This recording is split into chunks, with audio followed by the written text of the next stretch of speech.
Welcome to math solution में आप सभी का स्वागत है। तो आइए स्टार्ट करते हैं आज का अपना सेशन। प्रश्नावली 1 वास्तविक संख्याएं। प्रश्नावली 1 के बी में हमने आपको 6 सवाल करवा दिए थे।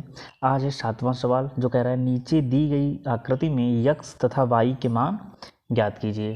तो आइए देखते हैं। तो देखिए सवाल है ये कि जैसे एक कोई संख्याएं होती हैं तो y से हमने 4 कॉमन ले लिया तो कितना बचेगा x। फिर एक x संख्या आई उसमें से 3 कॉमन ले लिया तो कितना बचेगा 7। तो आइए इसको पीछे से लगाते हैं। जैसे इसमें अगर हम x बराबर निकालें तो क्या हो जाएगा x बराबर 3 गुणे 7, 3 गुणे 7 तो कितना हो जाएगा x बराबर 21। ठीक है, अब हमारा x तो आ गया। अगर यहीं पर हम y बराबर निकालें तो y एक संख्या थी तो उसमें से कितना कॉमन हो गया था 4। तो यानी अगर हम कहें कि y बराबर तो क्या 4 और x का क्या करवा देंगे गुणा। तो y बराबर हो जाएगा हमारा 4x। ठीक है, तो x का मान कितना है या 21। तो y बराबर क्या हो जाएगा 4 गुणे 21। तो y बराबर आ गया हमारा 21 चौके 84। यही हमारा सही आंसर है, x बराबर 21 और y बराबर 84। अब देखिए सवाल नंबर है हमारा 18। कहता है 18 और 117 के HCF को 18m-117 के रूप में दर्शाया गया है तो m का मान ज्ञात कीजिए, साथ ही 18 और 117 का LCM ज्ञात कीजिए। 18 और 117 का हमको दिया है HCF कितना, तो आइए देखते हैं। सवाल नंबर है 8, यानी 18 और 117 का HCF हमको दिया है 18m माइनस का 117 और हमसे पूछा है उन्होंने m का मान और LCM। ठीक है, तो 18 और 117 का निकाल लेंगे हम HCF। तो कैसे, देखिए 18 के गुणनखंड लिख लेंगे और 117 के। तो 18 के गुणनखंड क्या हो जाएंगे देखते हैं। 2 कॉमन ले लिया तो कितना हो जाएगा 2 नवैया 18। फिर 3 किससे जाएगा 3 तिहाई 9 और 3 एकन 3। ठीक है, फिर देख लेते हैं 117। इसमें 7 1 8 1 9 जब संख्याएं आपस में जोड़ देते हैं और उसका सम जो होता है वो 3 से अगर कट जाता है तो संख्या 3 से कट जाएगी।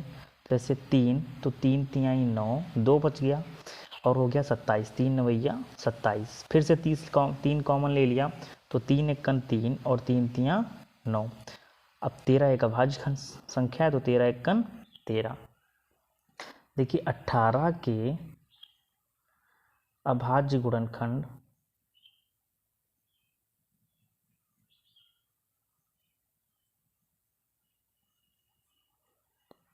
कितने 2 गुणे 3 गुणे 3 और 117 के अभाज्य गुणनखंड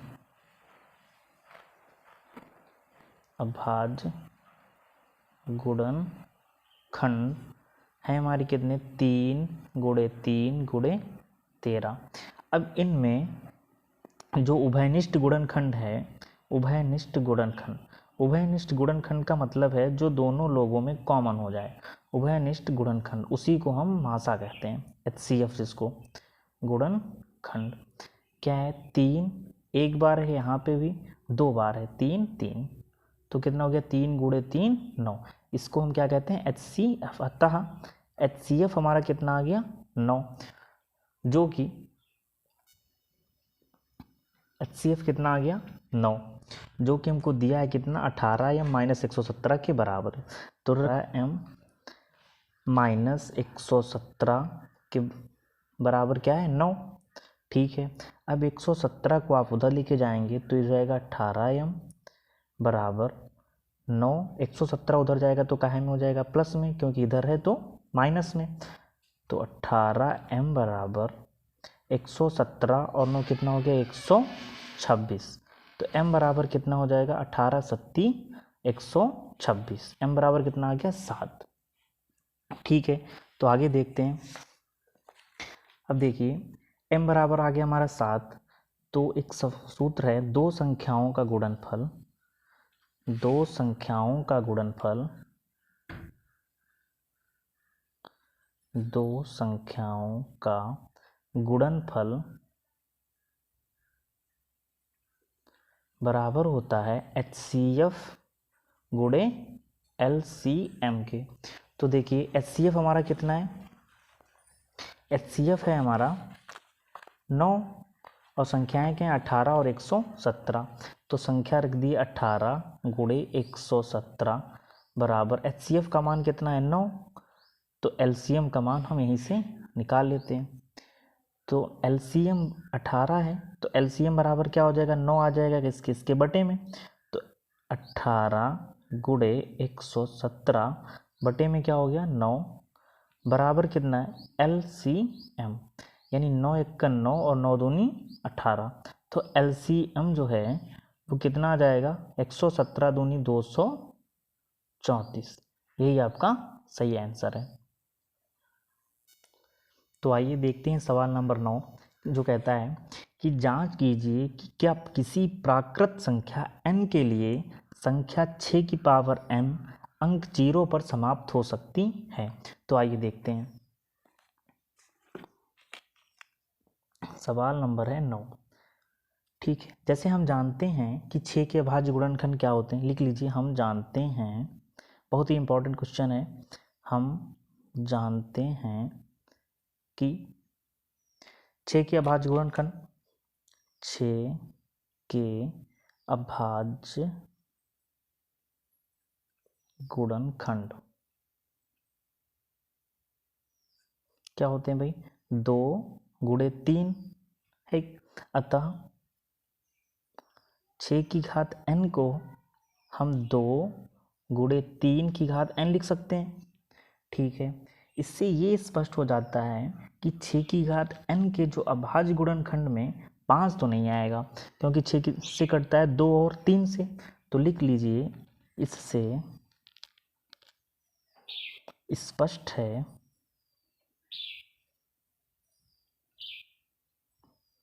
कि 6 की घात n के अभाज्य गुणनखंड में, कि 6 की घात n के अभाज्य गुणनखंड में 5 नहीं आता है, गुणनखंड में 5 नहीं आता है। अतः 6 की घात n का एक अभाज्य गुणनखंड संभव नहीं है। 6 की घात n का 5 एक अभाज्य गुणनखंड, एक अभाज्य गुणनखंड संभव नहीं है, संभव नहीं है, क्योंकि इसके गुणनखंड में केवल 2 और 3 आते हैं, क्योंकि इसके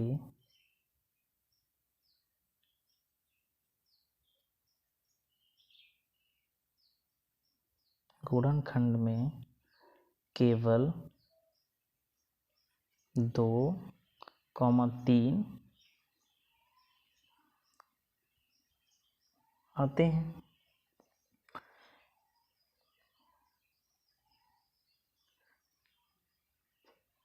अतः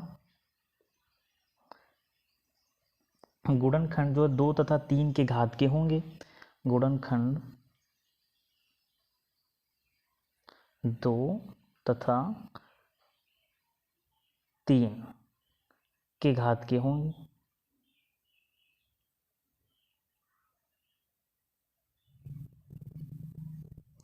अतः प्राकृत संख्या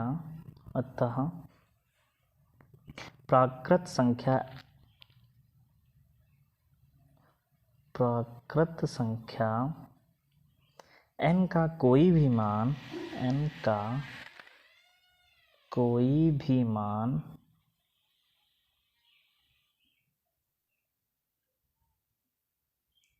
जिसके लिए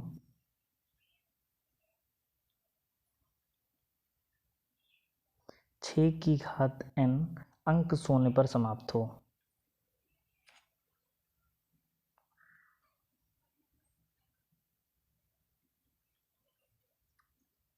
शून्य पर समाप्त हो।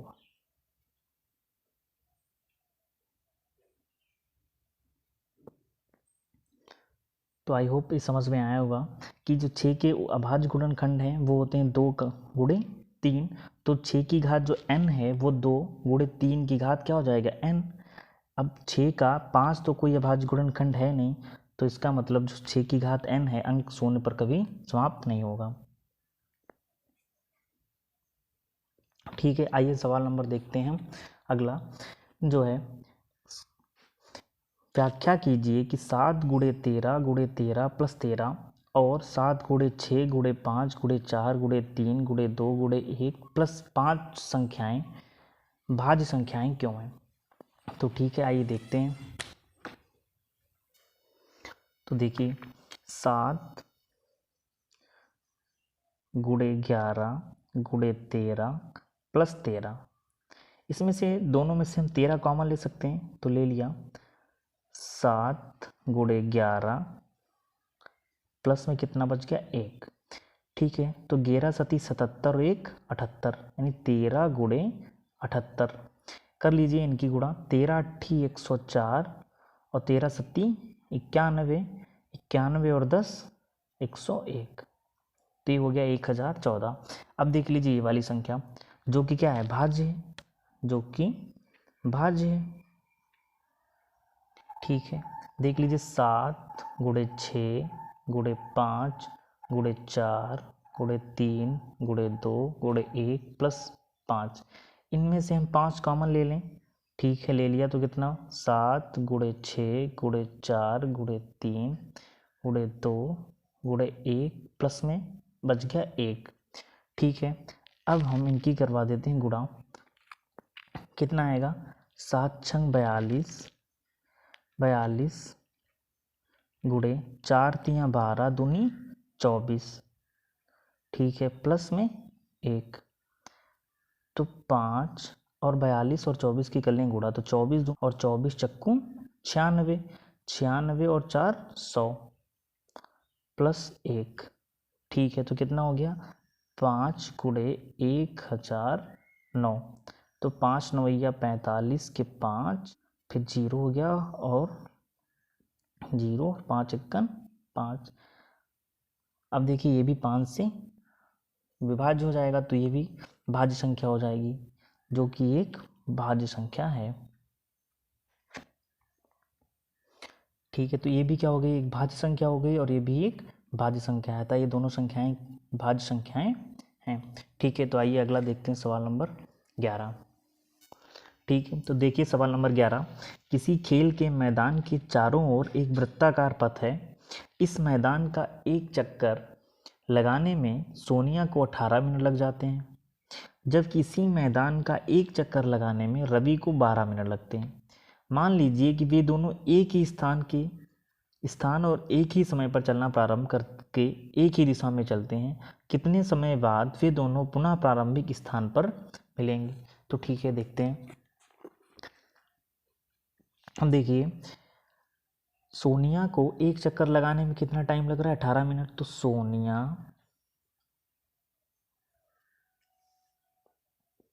को एक चक्कर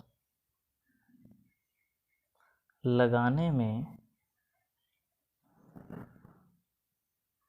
लगा समय बराबर 18 मिनट। ठीक है, अब रवि को एक चक्कर लगाने में, रवि को एक चक्कर लगाने में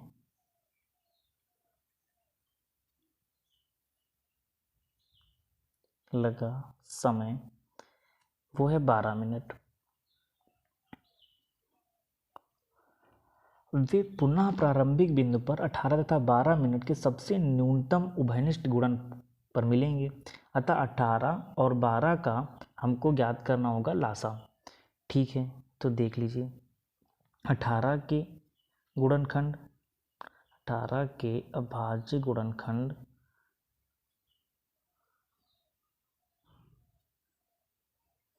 बहुत ही आसान है। 18 2 ले लिया कॉमन, 2 नवैया 18, फिर 3 ले लिया, 3 तिहाई 9, फिर से 3 ले लिया तो 3 एकन 3। अब देख लीजिए 12 का, तो 12 में 2 ले लिया, 2 छंग 12, फिर से ले लिया तो 2 तिहाई 6, 3 ले लिया 3 एकन 3। तो 18 के अभाज्य गुणनखंड हो गए 2 गुणे 3 गुणे 3, यानी 2 गुणे 3 की घात 2। और 12 के अभाज्य गुणनखंड, अभाज्य गुणनखंड हो जाएंगे 2 गुणे 2 गुणे 3, यानी 2 की घात 2 और गुणे में 3। अब इनको हमको याद करना है एलसीएम। तो जो अधिकतम घात होती है वो ले लेते हैं। तो इसमें कितनी है, 3 की घात 2, ठीक है, और यहाँ पे आया 2 की घात 2। तो 3 की घात 2 का मतलब 9 और 2 की घात का मतलब 4, तो 9 चौक 36, यानी 36 मिनट के बाद वे दोनों आपस में एक ही जगह पर मिलेंगे। अतः सोनिया तथा रवि पुनः प्रारंभिक बिंदु पर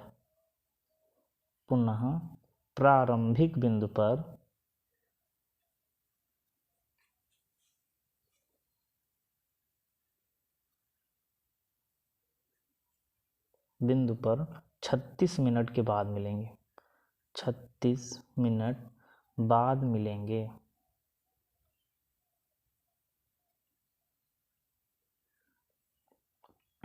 ठीक है, तो इस सवाल समझ में आया होगा। नेक्स्ट देखते हैं, सवाल नंबर है हमारा 12। जैसे कि आप देख रहे हो 12, नीचे दी गई आकृति में यक्स तथा वाई के मान ज्ञात कीजिए। देखिए यक्स है 3 195। ठीक है, तो आइए देखते हैं सवाल नंबर।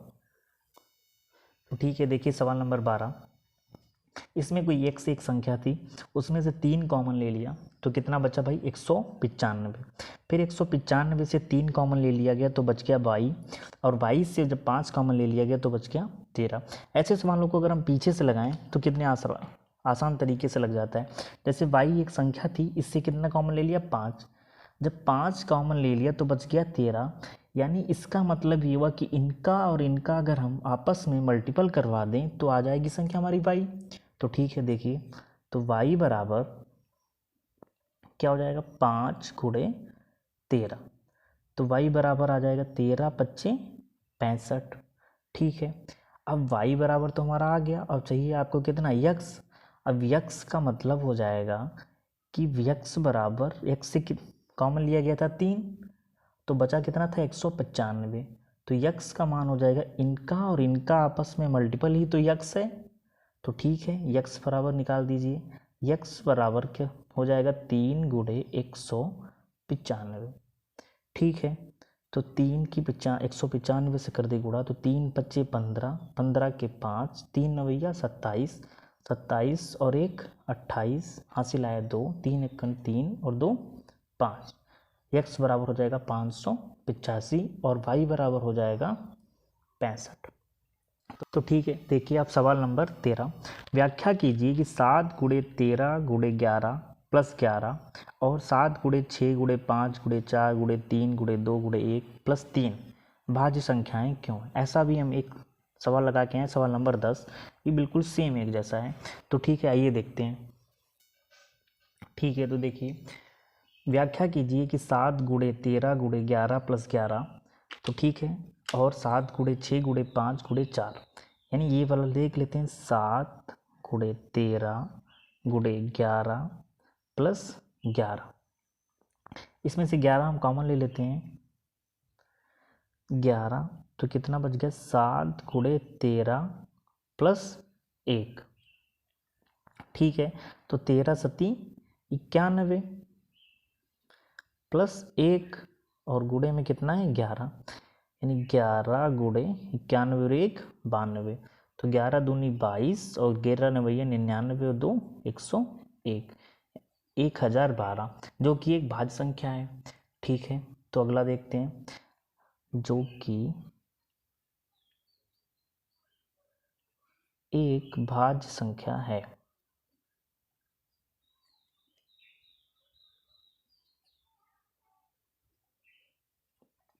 ठीक है, तो अगला सवाल है, अगली मतलब है 7 गुणे 6 गुणे 5 गुणे 4 गुणे 3 गुणे 2 गुणे 1 और प्लस में है 3। ठीक है, तो इसमें से हम 3 ले लेते हैं कॉमन, बचेगा यहाँ पे 7 गुणे 6 गुणे 5 गुणे में 4 गुणे 2 गुणे 1 और प्लस में बच जाएगा हमारे पास 1। ठीक है, ये है प्लस और बाकी है गुणे में, तो कर लेते हैं इनकी गुणा। 7 छंग 42, 42 पंचे 5 दूनी 10 और 5 चक्कू 20, 1 21, यानी 210 गुणे कितना 4 दूनी 8 प्लस में कितना 1। ठीक है, 8 एकन 8 और 8 दूनी 16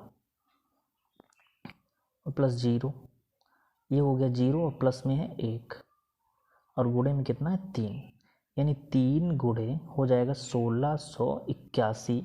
अब 1681 की 3 से कर दें गुणा, तो 3 एकन 3 और 3 अट्ठे 24, 3 छक 18 और 2 20, 3 एकन 3 और 2 5, 5043। ये तो अभी 3 से भाज्य हो गया, तो इसका मतलब क्या है, ये संख्या है भाज्य है, तो लिख दिए जो कि एक क्या है।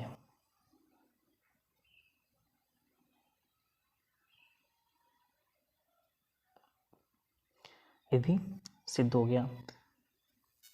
ठीक है, सवाल नंबर 14 देख लीजिए और आखिरी सवाल है, नीचे दी गई आकृति में x, y तथा z के मान ज्ञात कीजिए। ऐसे भी हम सवाल लगवा चुके हैं, चलो ठीक है, तो सवाल नंबर है 14 कि x कोई संख्या है, उसमें से अगर हम 2 कॉमन ले लेते हैं तो संख्या कितनी बचेगी 3381।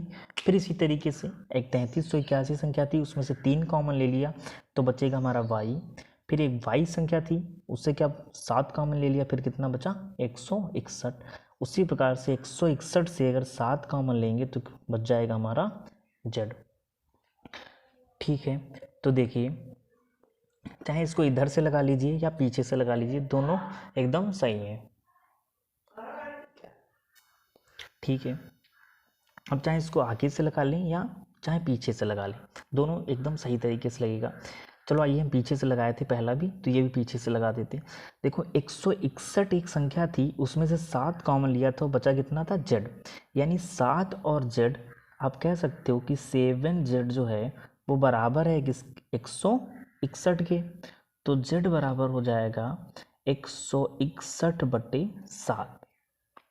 तो काट दीजिए, 7 एकन 7 और 7 दूनी 14, 2 बच गया 21 हो गया, 7 तियाँ 21, यानी z बराबर आ गया हमारा 23। ठीक है, z का मान आ गया 23। अब आइए अगला देखते हैं। अब देखो y बराबर क्या था, y एक संख्या थी, उसमें से 7 कॉमन लिया था तो बचा था 161। तो आप लिख सकते हो कि y बराबर 7 गुणे 161। ठीक है, तो कर लीजिए, y बराबर 7 एकन 7, 7 छंग 42 के 2, 7 एकन 7 4 11, यानी y का मान आ गया आपका 1127। ठीक है, अब देखिए y का तो मान ही आ गया। ठीक है, अब आपको चाहिए x का मान, तो x एक संख्या थी, उसमें से आपने x एक संख्या थी, उसमें से आपने 2 कॉमन लिया तो बचा था 3381।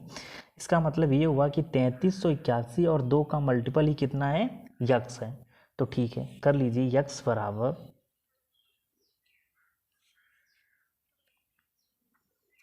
2 गुणे 3300 81।